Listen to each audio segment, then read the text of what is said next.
তো Hare Krishna, Radhe Radhe, welcome to the new blog. তো friend, আজকে চলে এসেছি আজকে ঘুরতে। তো ঘুরতে এসে একটু রেস্টুরেন্টে খাওয়া দাওয়া না করলে হয়, তো ম্যাডাম বললো একটু খাওয়া দাওয়া করাতেই হবে। তো আমিও সেই হিসাবে চলে এলাম পেরো অন্নপূর্ণা রেস্টুরেন্টে।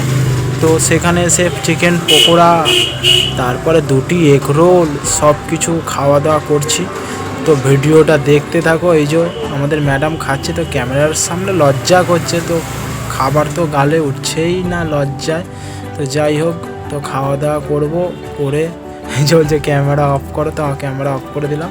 তো এদিকে আমরা রোলও খেয়ে নিলাম। তো করলাম জমিয়ে খাওয়া দাওয়া, তো ধুয়ে নিলাম হাত। তো ধুয়ে নিয়ে আমরা চলে যাচ্ছি বাড়ির পথে। তো যাবার পথে একটু, তো ফ্রেন্ড আমরা এদিকে চলে এলাম অল্প করে কিছু মাংস নিতে। তো আজকে ইচ্ছা হলো যে খাসির মাংস নেবো, তো অল্প করেই নেবো, কারণ আমাদের সেই হিসাবে কেউ খাসির মাংস খায় না। হ্যাঁ, তো ফ্রেন্ড রেডি করে বাড়ি নিয়ে যাব। তো নিয়ে এসে তারপরে রান্নাবান্না হবে, তো হয়ে খাওয়া দাওয়া হবে।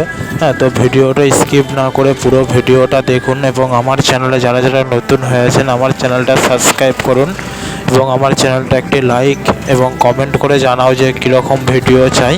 তো আজকে তোমাদের বৌদিমণি রান্না করবে। তো এদিকে মশলাপাতিও করতে রেডি হয়ে গেছে।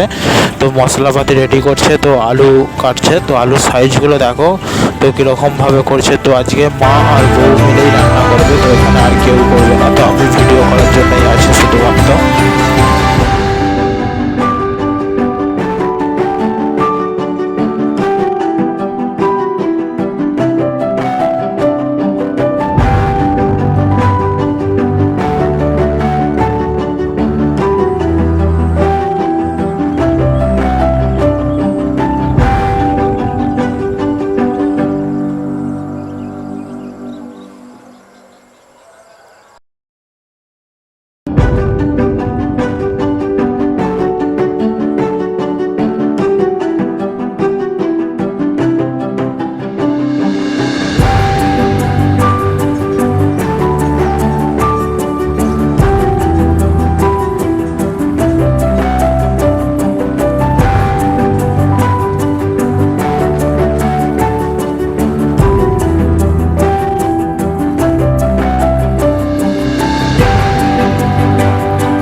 তো ফ্রেন্ড, শত শেষকালে চলে এলাম একটা ফুলের দোকানে।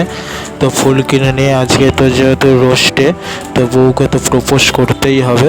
তো সেই হিসাব করে আমি করে দিলাম বউকে প্রপোজ, ফুল আর চকোলেট।